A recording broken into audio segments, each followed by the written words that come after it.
ഏതെങ്കിലും ഒരു രാജാവ് തൻ്റെ രാജ്യം ഒരു ഈശ്വര സങ്കല്പത്തിൽ സമർപ്പിച്ച് ആ ഈശ്വരൻ്റെ ഭഗവാന്റെ ദാസനായിട്ട് രാജ്യം ഭരിച്ചുവെങ്കിൽ അത് നമ്മുടെ ഈ തിരുവിതാംകൂർ ആണ്. ആ സ്വച്ഛ ഭാരതത്തിൻ്റെ സങ്കല്പം സ്വാമിജിയാണ് ഇവിടെ ആവിഷ്കരിച്ചത്. അപ്പം ഇത്തരം ഹിന്ദുവിൻ്റെ ആചാരങ്ങളിൽ ഇവർ ഒരു പാർട്ടിസിപ്പേഷൻ വരുന്നില്ല. നാളെ ഇവിടുത്തെ ഇടതുപക്ഷം എഴുതി വെച്ചോ, ഇവിടെ ചേർന്ന് നിന്ന് ഭരിക്കാൻ പോകുന്നത് ഇവിടുത്തെ ഹിന്ദുവിനോടെയാണ്. ഇപ്പോൾ കഴിഞ്ഞ പ്രാവശ്യം ഈ കൈ കഴുകിയവരെല്ലാവരും തീർത്ഥം വാങ്ങിച്ച് കുടിച്ചു തുടങ്ങി. വിശ്വാസമില്ലാത്തവന് ക്ഷേത്രത്തിൽ എന്താ കാര്യം? സുപ്രീം കോടതിയാണ് ചോദിച്ചിരിക്കുന്നത്.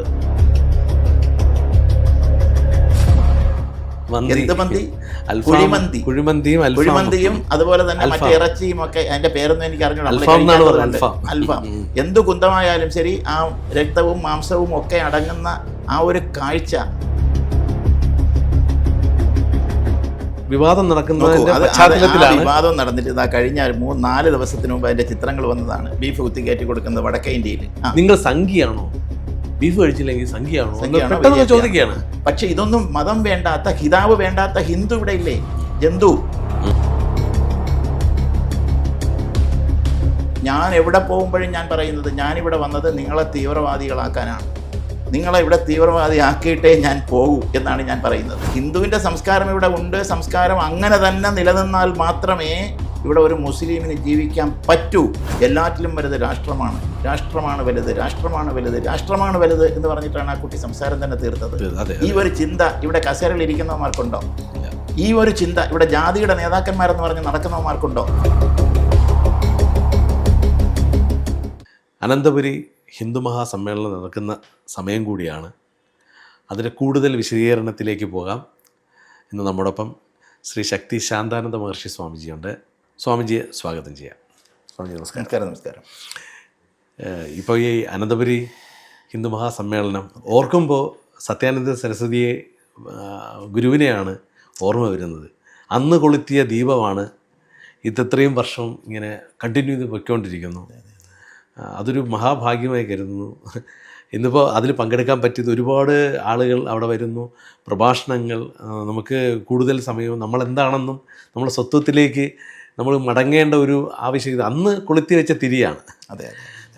അത് അങ്ങ് തന്നെ അതിനൊരു മറുപടി പറയണം. എന്തിനു വേണ്ടിയാണ് ഇങ്ങനൊരു മഹാസംഗമം? ഈ ഒരു മഹാസംഗമം നടക്കുന്നത് അനന്തപുരിയിലാണ് എന്നുള്ളത് വളരെയധികം പ്രസക്തമായൊരു കാര്യമാണ്. എന്താണ് ഈ അനന്തപുരി? ആരാണ് ഈ അനന്തൻ? ഈ അനന്തശയനം എന്ന് പറയുന്നതാണ് നമുക്കവിടെ ശ്രീപത്മനാഭസ്വാമി ക്ഷേത്രത്തിൽ ചെന്നാൽ കാണാൻ കഴിയുന്നത്, കിട്ടുന്ന ദർശനം അതാണ്. സാക്ഷാൽ ശ്രീപത്മനാഭൻ അനന്തൻ്റെ മേലെ ശയിക്കുന്നു, ഇല്ലേ? ആ ശ്രീപത്മനാഭൻ്റെ ക്ഷേത്രം വളരെ പ്രസിദ്ധമാണ്, വളരെ പുരാതനവുമാണ്. അത് രാജാക്കന്മാരാണ് അതൊക്കെ സൃഷ്ടിച്ചതും അതൊക്കെ ആ മേൽനോട്ടം വഹിച്ചതും. ഇന്നും ആ തിരുവിതാംകൂർ രാജകുടുംബത്തിൻ്റെ വലിയ സ്വാധീനവും നിയന്ത്രണവും അതിനകത്തുണ്ട്. അവർക്ക് നിയമപരമായി തന്നെ അത് കോടതിയും അനുവദിച്ചു കൊടുത്തിട്ടുണ്ട്. അപ്പോൾ ഈ അനന്തപുരി എന്ന് പറയുന്നത് ആദ്യമായിട്ട് നമ്മൾ ചിന്തിക്കുമ്പോൾ, ഏതെങ്കിലും ഒരു രാജാവ് തൻ്റെ രാജ്യം ഒരു ഈശ്വര സങ്കല്പത്തിൽ സമർപ്പിച്ച് ആ ഈശ്വരൻ്റെ ഭഗവാന്റെ ദാസനായിട്ട് രാജ്യം ഭരിച്ചുവെങ്കിൽ അത് നമ്മുടെ ഈ തിരുവിതാംകൂർ ആണ്. അതിൻ്റെ രാജധാനി തിരുവനന്തപുരത്താണ്, ഇല്ലേ? അപ്പോൾ ആ ഒരു സ്ഥലത്ത് ഹിന്ദുവിൻ്റെ അവസ്ഥ എന്താണ്, എന്തായിരുന്നു എന്നുള്ളത് നമ്മൾ ആദ്യം ഒന്ന് ആലോചിക്കണം. ചെറിയൊരു ക്ലബിൻ്റെ പ്രസിഡൻ്റ് ആവാനും സെക്രട്ടറി ആവാനും ആളുകൾ അടിയാണ്. ഞാൻ അവിടെ സെക്രട്ടറിയാണ്, പ്രസിഡൻ്റാണ്, ഭരിക്കണം എനിക്ക്. പക്ഷേ അതേ രാജാവ്, ഒരു രാജ്യം ഭരിക്കാനുള്ള രാജാവ് എല്ലാം ഭഗവാൻ ലയിപ്പിച്ചിട്ട് ദാസനെ പോലെയാണ്. അതൊരു വലിയ ചിന്തയാണ്. അത് ലോകത്തൊരിടത്തും അത് സംഭവിച്ചിട്ടില്ല. അങ്ങനെ ദാസനായി നിന്നുകൊണ്ട് ഭഗവാന്റേതാണ് രാജ്യമെന്നും ഭഗവാന്റെ ഒരു ഉപകരണമായിട്ടാണ് ഞാൻ ഈ രാജ്യം ഭരിക്കുന്നതെന്നും ആ ഒരു വലിയ സങ്കല്പത്തിൽ പ്രജകൾക്ക് ഇത്രയധികം ബഹുമാനവും സ്നേഹവും കൊടുത്തുകൊണ്ട്, പ്രാധാന്യവും കൊടുത്തുകൊണ്ട് രാജ്യം ഭരിച്ച ഒരു രാജാവും അല്ല ഒരു സങ്കല്പവും ഉണ്ടായിട്ടില്ല എന്ന് പറയാം. പക്ഷെ അതേ സ്ഥലത്ത് ഒരു സ്വർഗത്തിൽ ഇതാ നരകമുണ്ടാകുന്നു എന്ന് പറയുന്നത് പോലെ, ഒരു സ്വർഗം നരകമായി മാറുന്നു എന്ന് പറയുന്നത് പോലെയുള്ള അവസ്ഥയാണ് പിൽക്കാലത്ത് ഈ തിരുവനന്തപുരം എന്ന് പറയുന്ന സ്ഥലത്ത് സംഭവിച്ചത്. ഇല്ലേ? അതെ. ഒരു നവദിന ദിവസം തന്നെ എന്ത് സംഭവിച്ചു എന്ന് നിങ്ങൾക്കറിയാം. അറിയാം. ആ കഥകളിലേക്കൊന്നും ഞാൻ പോകുന്നില്ല. അപ്പോൾ അതിനെ തുടർന്നുണ്ടായ സംഭവങ്ങൾ നമുക്കറിയാം. അറിയാം. അപ്പം ഈ നഗരത്തിൽ നമ്മൾ ജീവിക്കുമ്പോൾ ആ ഒരു സംസ്കാരത്തെയും പാരമ്പര്യത്തെയും ഉൾക്കൊണ്ട് അതിനെ പിൻപറ്റി ജീവിക്കുന്ന ഒരു ജനതയെ മാനിക്കുന്ന ഒരു കാര്യമെങ്കിലും സംഭവമെങ്കിലും ഈ കേരളത്തിൻ്റെ രാജധാനി, കേരളത്തിൻ്റെ തലസ്ഥാനം എന്ന് പറയുന്ന സ്ഥലത്തുണ്ടാവണം. അവിടെ ഇരിക്കുന്നവർക്ക് ആ ഒരു സംസ്കാരം ഉണ്ടാവണം, ഇല്ലേ? അവിടുത്തെ ജനതയ്ക്ക് ആ ഒരു ബോധമുണ്ടാകണം. അതുണ്ടാകുന്നതിന് വേണ്ടിയിട്ടാണ് ജഗദ്ഗുരു സ്വാമി സത്യാനന്ദ സരസ്വതി തൃപ്പാദങ്ങൾ 1991 മുതൽ തിരുവനന്തപുരം പുത്തരിക്കണ്ടം മൈതാനിയിൽ ശ്രീരാമനവമി ഹിന്ദു മഹാസമ്മേളനം എന്ന പേരിൽ 12 ദിവസം നീണ്ടു നിൽക്കുന്ന സമ്മേളനം നടത്തിക്കൊണ്ടിരുന്നത്.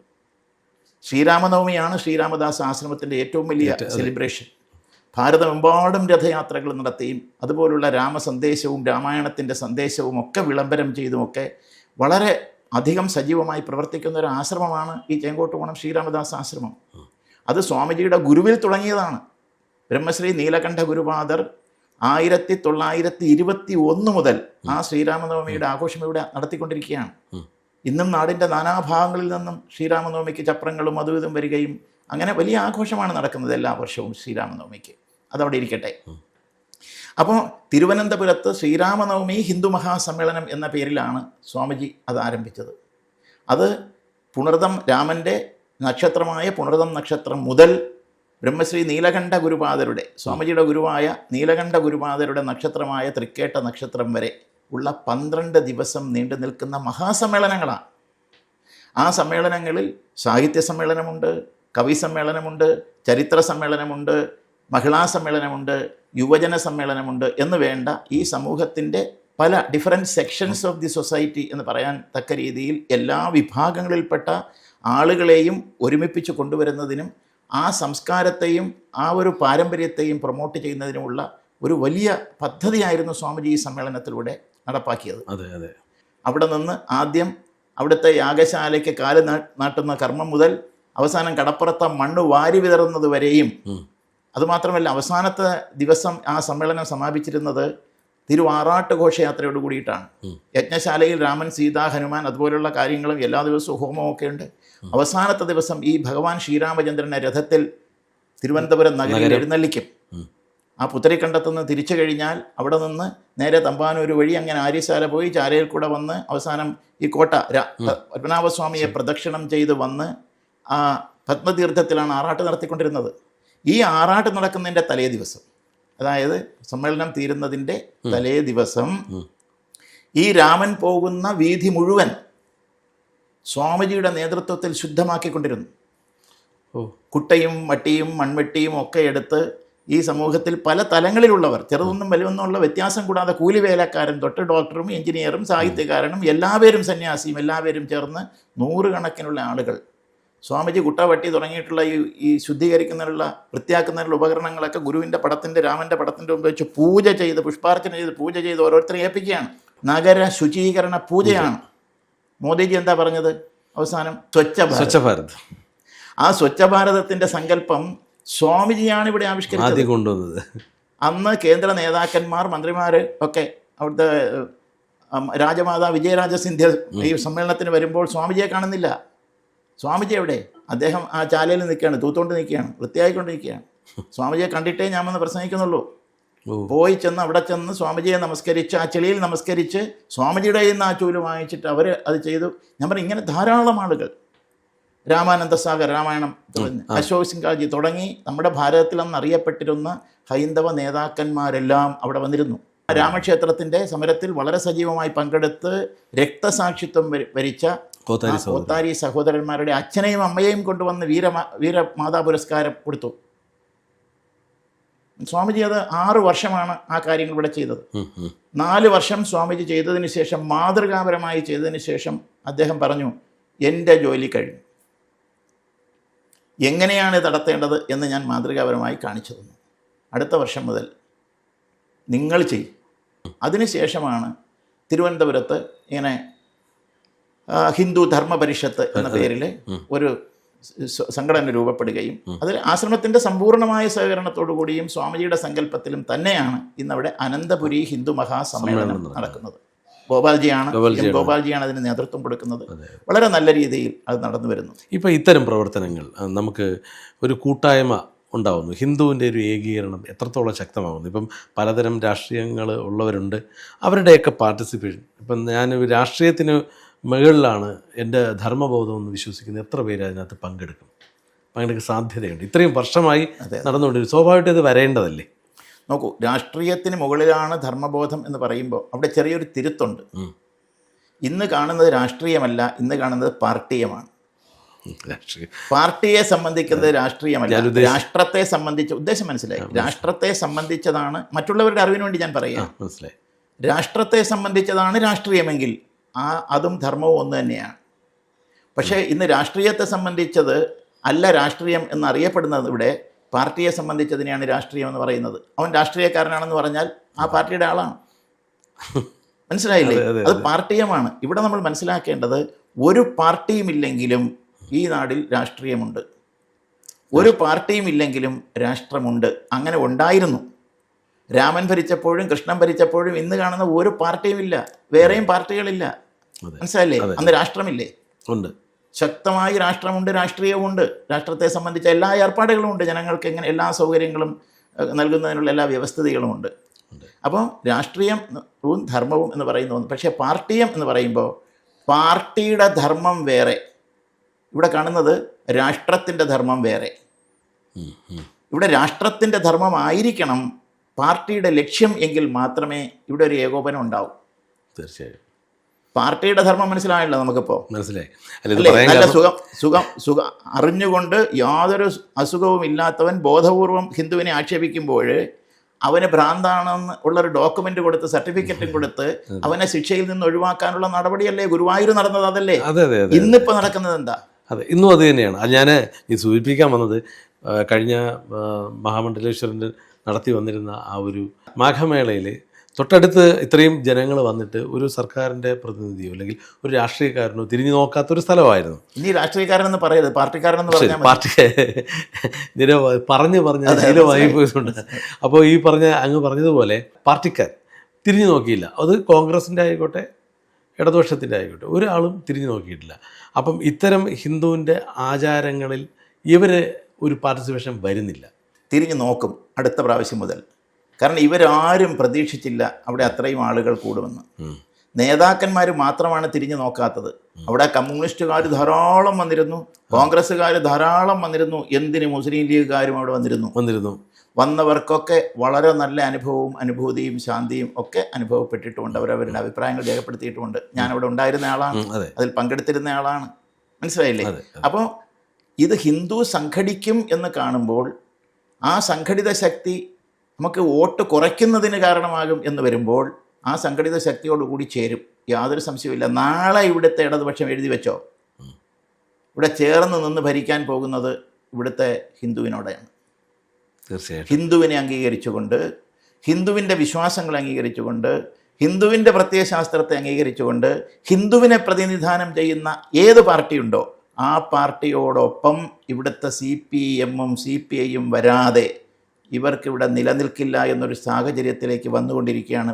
ഈ ഡേറ്റ് എഴുതി വെച്ച് നോക്കിക്കോ. തീർച്ചയായിട്ടും അതുകൊണ്ട് തന്നെ ഞാൻ പറയുന്നത്, അടുത്ത കുംഭമേള നടക്കുമ്പോൾ ഇപ്പോഴവിടെ 15 ലക്ഷമാണ് വന്നത്, അല്ലെങ്കിൽ 20 ലക്ഷമാണ് വന്നതെങ്കിൽ അടുത്ത കുംഭമേളയ്ക്ക് അവിടെ 50 ലക്ഷം ഉണ്ടാകും. ആർക്കും അതിനെ തഴയാൻ പറ്റില്ലല്ലോ. എന്തിനാണ് ക്ഷേത്ര ഉത്സവങ്ങൾ നടക്കുമ്പോഴത്തേക്ക് ഇവിടുത്തെ നേതാക്കന്മാർ വന്ന് തല കാണിക്കുന്നത്? എന്തിനാണ്? അതെ, അപ്പോൾ അവിടെ വരുന്ന ഹിന്ദുക്കൾ ഞാൻ ഇതിൻ്റെ ആളാണ് എന്നറിയണം, ഇത് കാണിക്കാനല്ലേ. അതുകൊണ്ട് അടുത്ത കുംഭമേളയ്ക്കും വരും, യാതൊരു സംശയവുമില്ല. ഇപ്പൊ കഴിഞ്ഞ പ്രാവശ്യം ഈ കൈ കഴുകിയവരെല്ലാവരും തീർത്ഥം വാങ്ങിച്ച് കുടിച്ചു തുടങ്ങി, ചന്ദനം തൊട്ടു തുടങ്ങി. ഇതാ കോടതിയുടെ വിധി വന്നിരിക്കുന്നു. വിശ്വാസമില്ലാത്തവന് ക്ഷേത്രത്തിൽ എന്താ കാര്യം? അതെ, സുപ്രീം കോടതിയാണ് ചോദിച്ചിരിക്കുന്നത്. മനസ്സിലായില്ലേ? അവസാനമായിട്ട് കളഞ്ഞ തീർത്ഥമാണത്. ഇനി ഒരുത്തം വന്ന് അവിടെ തീർത്ഥം കളയില്ല. ഒരുത്തം വന്ന് കയ്യും കെട്ടി വായി നോക്കി നിൽക്കുകയില്ല, ദേവനെ തന്നെ നോക്കി നിൽക്കും. ഇല്ലാത്തവനോട് വരണ്ട. അപ്പോൾ ക്ഷേത്രവിശ്വാസി ക്ഷേത്രം ഭരിക്കുന്ന സമയത്തേക്ക് വന്നുകൊണ്ടിരിക്കുകയാണ്. ജഗദ്ഗുരുസ്വാമി സത്യാനന്ദ സരസ്വതി തൃപ്പാദങ്ങൾ പണ്ടേ പറഞ്ഞു ക്ഷേത്ര വിമോചന സമരം നടത്തി. അത് ഗുരുവായൂരിലാണത് ആ പ്രഖ്യാപനം ഉണ്ടായ ക്ഷേത്ര വിമോചന വിളംബരം. ഹിന്ദുക്കളെ എല്ലാം സംഘടിപ്പിച്ചുകൊണ്ട് കേരളത്തിൻ്റെ 3 ഭാഗത്തുനിന്ന് 3 രഥങ്ങളും ജ്യോതികളും സംഗമിച്ചുകൊണ്ട് സ്വാമിജി അവിടെ നിന്ന് നടത്തിയ ആ ഒരു വലിയൊരു വിപ്ലവം തന്നെയായിരുന്നു അത്. ക്ഷേത്ര വിമോചന സമരം എന്ന് പറഞ്ഞ്. അപ്പം ക്ഷേത്രം ക്ഷേത്രവിശ്വാസിക്ക് എന്നുള്ള നിലയിലാണ്. ആ ക്ഷേത്രത്തിൻ്റെ മുമ്പെയാണ് ഇത് നടക്കുന്നത്. ആ ഗുരുവായൂരപ്പൻ്റെ പടം വച്ചിട്ടാണ് ഇത്തവണ വിഷു ദിനത്തിൽ ഇവിടുത്തെ ഹിന്ദുവിനൊരു കാഴ്ച വെച്ചല്ലോ. അതെ അതെ, ചില നമ്മുടെ സഹോദരന്മാർ ഇല്ലേ, വിഷു എന്താണ്, ഭഗവാൻ കൃഷ്ണനെ അൽഫാം എന്ത് മന്തി, കുഴിമന്തിയും കുഴിമന്തിയും അതുപോലെ തന്നെ മറ്റേ ഇറച്ചിയും ഒക്കെ, അതിന്റെ പേരൊന്നും എനിക്ക് അറിഞ്ഞൂടാ.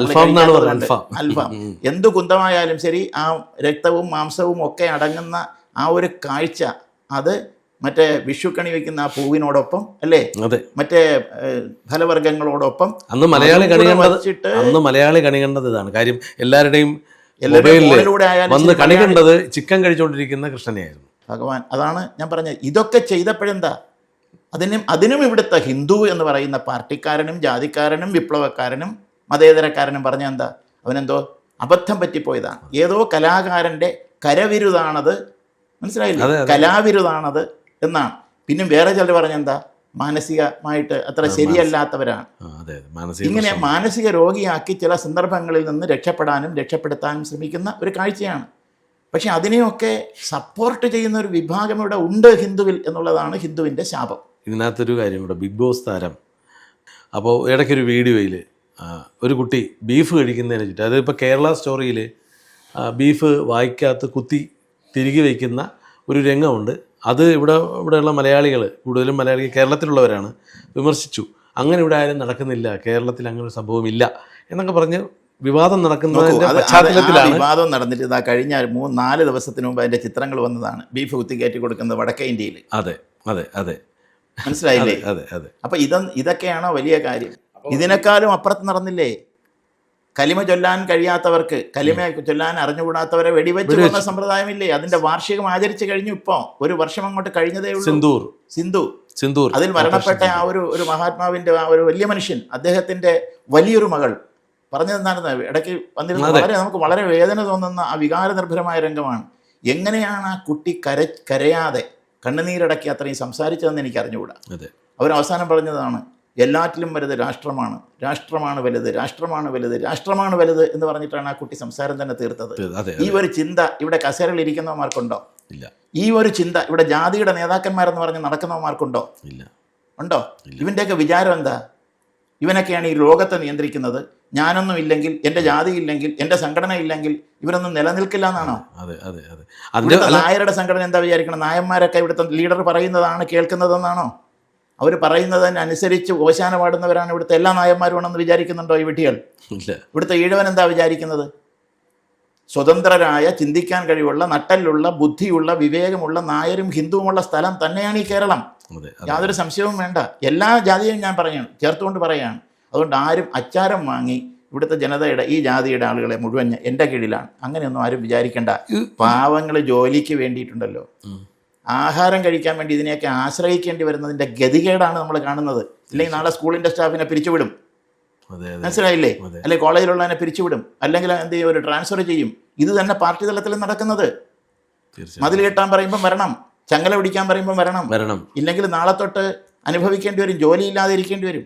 തീർച്ചയായിട്ടും പലതും അനുഭവിക്കേണ്ടി വരും. പീഡനങ്ങൾ. വീടിന് വേണ്ടി അപേക്ഷ കൊടുത്തവർക്ക് വീട് കിട്ടില്ല, പ്രൊമോഷന് വേണ്ടി കൊടുത്തവർക്ക് പ്രൊമോഷൻ കിട്ടില്ല. ഇങ്ങനെ സ്വന്തം ഉപജീവനത്തിന് വേണ്ടിയിട്ട് പല അഡ്ജസ്റ്റ്മെൻറ്റുകളും നടത്തുന്ന ആളുകളാണ് നമ്മുടെ ദൗർഭാഗ്യവശാൽ നമ്മുടെ ആളുകൾ. അതിനെയാണ് ചൂഷണം ചെയ്യുന്നത്. കഴിഞ്ഞ ദിവസം ഒരു ചെറിയൊരു റീലിലാണ് ആ സംഭവം. ആ കുട്ടി ബീഫ് ചോദിക്കുന്നു, കഴിക്കുന്നുണ്ടോ? ഇല്ല, ഞാൻ ബീഫ് കഴിക്കുന്നില്ല. അപ്പോൾ അയാൾ പറഞ്ഞെന്താ പറയോ, നിങ്ങൾ സംഖ്യയാണോ, ബീഫ് കഴിച്ചില്ലെങ്കിൽ സംഖ്യയാണോ പെട്ടെന്ന് ചോദിക്കുകയാണ്. അപ്പം ഇതാണ് ഞാൻ പറയുന്നത്, ഇവിടെ ഉത്തരവാദിത്വം എന്ന് പറയുന്നത്, ഞാൻ അയാളെ കുറ്റം പറയില്ല എന്ന് ഞാൻ പറയുന്നു. നമ്മൾ ആദ്യം മനസ്സിലാക്കുക, ഈ സമൂഹത്തിൽ കള്ളന്മാരുണ്ട്, ഈ എല്ലാ സമൂഹത്തിലും കൊള്ളക്കാരുണ്ട്, ചതിയന്മാരുണ്ട്, ട്രൈറ്റേഴ്സ് ഉണ്ട്. അത് മനസ്സിലാക്കിയിട്ട് നമ്മൾ എന്ത് ചെയ്യണം? നമ്മുടെ സുരക്ഷിതത്വം എങ്ങനെയാണ് എന്ന് നമ്മൾ അറിയണ്ടേ? അതുപോലെ ഈ മക്കളെ വളർത്തുന്ന തന്തയും തള്ളയും അറിയണം, മക്കളെ എവിടെ വിടണം, എന്തിനു വിടണം, അല്ലേ? അതെ. മക്കളെ എങ്ങനെ വളർത്തണം, യാതൊരു രീതിയിലുള്ള പ്രലോഭനങ്ങളിൽ കുടുങ്ങാതെ, യാതൊരു അപകടങ്ങളിലും ചെന്ന് ചാടാതെ, അല്ലേ? അതുപോലെ അധികാരത്തിലോ അല്ലെങ്കിൽ പ്രശസ്തിയിലോ ഭ്രമിച്ചുകൊണ്ട് ഒന്നിലും ചെന്ന് വീണ് അപകടത്തിൽപ്പെടാതെ എങ്ങനെ മക്കളെ വളർത്താം, അവർക്ക് ഏത് രീതിയിലുള്ള വിദ്യാഭ്യാസമാണ് അതിന് കൊടുക്കേണ്ടതെന്ന് അറിയാത്ത തന്തയുടെയും തള്ളയുടെയും കുഴപ്പമാണത്. തീർച്ചയായും. മനസ്സിലായില്ലേ? ഇതൊക്കെ കേട്ടുകൊണ്ടിരിക്കുന്നില്ലേ?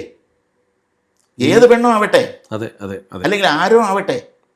അപ്പം പെൺകുട്ടികളെ വളർത്തുമ്പോൾ വളരെയധികം നമ്മൾ ശ്രദ്ധിക്കണം. ഇതിനെയൊക്കെ വളരെ നിസ്സാരമായിട്ട് ഒരു എൻ്റർടൈൻമെൻ്റ് എന്നുള്ള നിലയിൽ രസിച്ച് ചിരിച്ച് കളയുന്ന ഒരു സമൂഹമാണ് ഇവിടെ കൂടെ ഉള്ളത്.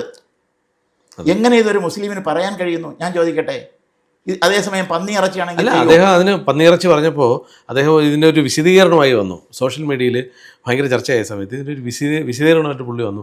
അത് ഞാൻ കഴിച്ചതായിരുന്നു, എനിക്കിഷ്ടം തന്നെയാണ്, പക്ഷേ നമ്മളെ കിതാബിൽ അത് പറയുന്നില്ല എന്ന് പുള്ളി അതങ്ങ് പറയുകയും ചെയ്തു. അതിനും ഭയങ്കര വിമർശനമായിരുന്നു.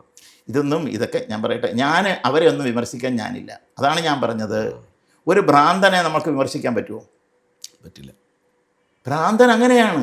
അതെ, അവൻ അവൻ എന്തും പറയും, എന്തും ചിന്തിക്കും, എന്തും പ്രവർത്തിക്കും. ഈ ഒരു ബോധം ഭ്രാന്തില്ലാത്ത ഹിന്ദുവിന് അറിയണം എന്നാണ് ഞാൻ ഈ പറഞ്ഞത്. തീർച്ചയായും. അവൻ കിതാബിൽ നിന്ന് പഠിച്ചതും അല്ലെങ്കിൽ മറ്റു പലയിടത്തു നിന്നും പഠിച്ചതും ഒക്കെ അതായിരിക്കും. അതുകൊണ്ട് അവനെ നമുക്ക് പുള്ളി പറഞ്ഞത് അതിന് ആ ഒരു ബോധമാണ്. അവൻ പഠിച്ചത് അതാണ്, അവൻ്റെ ശരി അതാണ്. അതുകൊണ്ട് അവന് ഞാൻ കുറ്റം പറയില്ല. പക്ഷെ ഇതൊന്നും മതം വേണ്ടാത്ത, കിതാബ് വേണ്ടാത്ത ഹിന്ദു ഇവിടെ ഇല്ലേ, ജന്തു. ആ ജന്തുക്കളുടെ മക്കൾക്ക് ഇന്ന് ഇത്ര സംഭവിച്ചുവെങ്കിൽ നാളെ ഇതിനപ്പുറത്തേക്ക് സംഭവിക്കും, യാതൊരു സംശയവുമില്ല. എന്തായാലും ഇത്തരം ഈ ഹിന്ദു മഹാസമ്മേളനങ്ങൾ അങ്ങനെ ഒരു ബോധം നമുക്ക് പകർന്നു കൊടുക്കാനാണ് ചെയ്യുന്നത്. അപ്പോൾ എന്താ, തീവ്രവാദം പഠിപ്പിക്കുകയാണെന്ന് പറയും. ഞാൻ എവിടെ പോകുമ്പോഴും ഞാൻ പറയുന്നത്, ഞാനിവിടെ വന്നത് നിങ്ങളെ തീവ്രവാദികളാക്കാനാണ്. ഇവിടെ ഇരിക്കുന്ന ആരെങ്കിലും തീവ്രവാദികളുണ്ടോ എന്ന് ചോദിക്കുമ്പോൾ അവർ ആരുമില്ല, ഞങ്ങളാരും തീവ്രവാദികളല്ല. എന്നാൽ ഞാൻ പറയുന്നത്, ഞാൻ തീവ്രവാദിയാണ്, നിങ്ങളെ ഇവിടെ തീവ്രവാദിയാക്കിയിട്ടേ ഞാൻ പോകൂ എന്നാണ് ഞാൻ പറയുന്നത്. അപ്പോൾ എന്താണ് ഈ തീവ്രവാദം? സ്വന്തം അമ്മയിൽ തീവ്രമായി വിശ്വസിക്കണ്ടേ? തീർച്ചയായിട്ടും അല്ലേ? സ്വന്തം സംസ്കാരത്തിൽ തീവ്രമായി വിശ്വസിക്കണ്ടേ? താൻ ചിന്തിക്കുന്നത് ശരിയായി എന്ന് തീവ്രമായ ഒരു ബോധം വേണ്ടേ? അതെ അതെ, വേണ്ടേ? വേണം. ഏതിനും ആ തീവ്രത നമുക്ക് വേണം. നമ്മളൊരു കാര്യം പ്രവർത്തിക്കുമ്പോൾ തീവ്രമായി എന്ന് പറഞ്ഞാൽ ഇൻറ്റൻസീവായിട്ട് നമ്മളത് ചെയ്യണം. പരീക്ഷയ്ക്ക് ജയിക്കാൻ പഠിക്കുകയാണ്, തീവ്രമായി പഠിക്കോ? അതെ അതെ, ഇല്ലേ? തീവ്രത എന്ന് പറഞ്ഞാൽ ഭീകരതയല്ല. തീവ്രവാദിയാണ് ഞാൻ, പക്ഷെ ഭീകരവാദിയല്ല. അപ്പോൾ തീവ്രത, സ്നേഹത്തിൽ തീവ്രമായിട്ട് സ്നേഹം ഉണ്ടാകണം, അല്ലേ? ഏത് കാര്യത്തിലും ആ തീവ്രത നമുക്കുണ്ടാകണം. ഈ അനന്തപുരി ഹിന്ദു മഹാസമ്മേളനത്തിന് വരുന്ന, അത് വിശ്വസിക്കുന്ന പല ജാതിയിലും മതത്തിലും പെട്ട ആളുകൾ വരാം. അവരോട് എന്താണ് അങ്ങേക്ക് പറയാനുള്ളത് ഈ അവസരത്തിൽ? മറ്റുള്ളവരുടെ ചൂഷണത്തിനും പ്രലോഭനത്തിനും നമ്മൾ വശംവദരാകരുത്. പാർട്ടി തരുന്ന നക്കാപ്പിച്ചകൾക്ക് വേണ്ടിയിട്ട് നമ്മൾ നമ്മുടെ പിതൃത്വത്തെയും മാതൃത്വത്തെയും അപമാനിക്കുന്ന രീതിയിലുള്ള ആക്ഷേപങ്ങൾ ഉണ്ടാക്കരുത്. മനസ്സിലായില്ലേ? ഇവിടെ ഈ സംസ്കാരം ഉണ്ടെങ്കിലേ നിങ്ങളുള്ളൂ. ഹിന്ദു മാത്രമല്ല, ഹിന്ദുവിൻ്റെ സംസ്കാരം ഇവിടെ ഉണ്ട്. സംസ്കാരം അങ്ങനെ തന്നെ നിലനിന്നാൽ മാത്രമേ ഇവിടെ ഒരു മുസ്ലിമിന് ജീവിക്കാൻ പറ്റൂ. അതല്ലാത്ത സാഹചര്യം വന്നാൽ ഹിന്ദുവിൻ്റെ വഴി വിട്ട് അവൻ്റെ സംസ്കാരഹീനത കൊണ്ട് ഇവിടുത്തെ മുസ്ലിമിനെ നാളെ ഇവിടുന്ന് നിഷ്കാസനം ചെയ്യാൻ തീരുമാനിച്ചാൽ, ഇവിടുത്തെ ക്രിസ്ത്യാനിയെ നിഷ്കാസനം ചെയ്യാൻ തീരുമാനിച്ചാൽ, അതിൻ്റെ അർത്ഥം ഹിന്ദുവിന് ഹിന്ദുത്വം നഷ്ടപ്പെട്ടു എന്നാണ്. ഹിന്ദുവിൻ്റെ സംസ്കാരം നഷ്ടപ്പെട്ടു എന്നാണ്. അങ്ങനെ അവൻ്റെ സംസ്കാരത്തെയും അവൻ്റെ ഹിന്ദുത്വത്തെയും ക്ഷമയെയും അവൻ്റെ വിശ്വമാനവികതയും നഷ്ടപ്പെടുത്താൻ തക്ക രീതിയിലുള്ള പ്രവർത്തനം ഇവിടുത്തെ പാർട്ടിയുടെ ഭാഗത്തുനിന്നുണ്ടാവരുത്. ഇതാണ് നമ്മൾ പറയുന്നത്. തീർച്ചയായും ഇവിടുത്തെ ന്യൂനപക്ഷത്തിൻ്റെ ഭാഗത്തുനിന്നുണ്ടാവരുത്.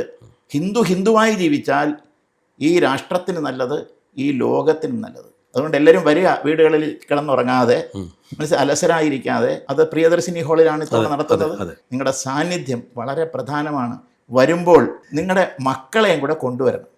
ആ മക്കളോടാണ് ഞങ്ങൾക്ക് പലതും പറയാനുള്ളത്. മക്കൾ നാളെ ഇവിടെ സ്വസ്ഥരായി ജീവിക്കും എന്നാണ് നിങ്ങളൊക്കെ വിചാരിക്കുന്നതെങ്കിൽ അത് തെറ്റി. നിങ്ങളെല്ലാ രക്ഷകർത്താക്കളും പറയുന്നത് ഞങ്ങൾ ജീവിക്കുന്ന ഞങ്ങളുടെ കുടുംബത്തിന് വേണ്ടിയാണ്, മക്കൾക്ക് വേണ്ടിയാണ്. ഈ മക്കൾക്ക് വേണ്ടി നിങ്ങൾ കഷ്ടപ്പെട്ടുണ്ടാക്കുന്ന വീട്ടിൽ നാളെ ഈ മക്കൾ ജീവിക്കും എന്ന് നിങ്ങൾ വിചാരിക്കുന്നുണ്ടോ? നിങ്ങളുടെ മക്കൾക്ക് വേണ്ടി നിങ്ങൾ സൃഷ്ടിച്ച സമ്പാദ്യം മുഴുവൻ നിങ്ങളുടെ മക്കൾ നാളെ അനുഭവിക്കുമെന്ന് നിങ്ങൾ വിചാരിക്കുന്നുണ്ടോ? അങ്ങനെ വിചാരിക്കുന്നുണ്ടെങ്കിൽ അത് നടപ്പാകണമെങ്കിൽ ഇവിടെ ഹിന്ദു ഭൂരിപക്ഷം ഉണ്ടാവണം.